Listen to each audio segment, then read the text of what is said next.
But then you guys conducted an incredible experiment involving a helicopter. What were you looking to find? Well, all of our lidar instruments are saying there's something there in this dome shape around the ranch, centered at the triangle, around 2,000 feet in radius.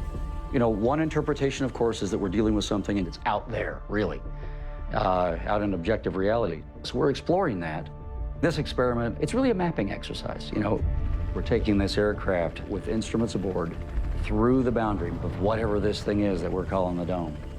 We're collecting GPS data from the helicopter.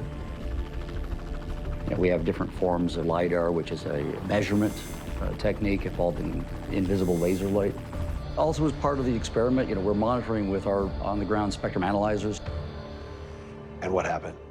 We have evidence of that, you know, 2,000 feet or so radius structure in the data, you know, both in the space above, and we're getting anomalous returns below ground, which should be impossible.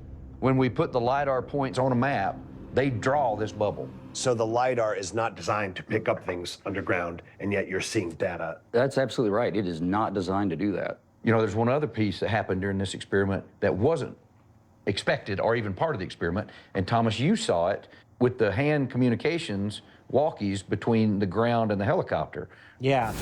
Got flying through the strike. At this time, center of the 100 feet and... Something is blocking the radio signal. Hey guys, be advised. We have good, strong comms with him. Hell, he gets directly over the triangle, and then his transmission becomes so garbled. We can't understand him.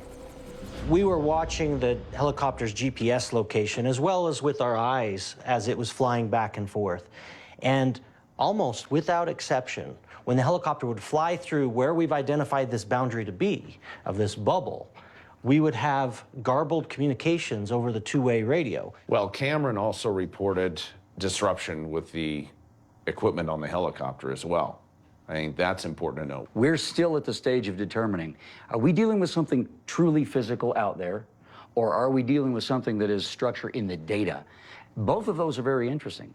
What could be putting that into those instrument readings? Multiple instruments. Yes. You know, I think that's important you say that, because in my layman terms, I'm thinking of this dome or bubble, and you imagine things hitting like a force field or something. You're saying that's not quite it? We're not saying it's not a force field. Okay. We don't know what the answer is. Fair enough, yep. Right? All we know is we have a bunch of data, so there's something weird, and we are trying to narrow down the solution set for whatever this is. Copy that.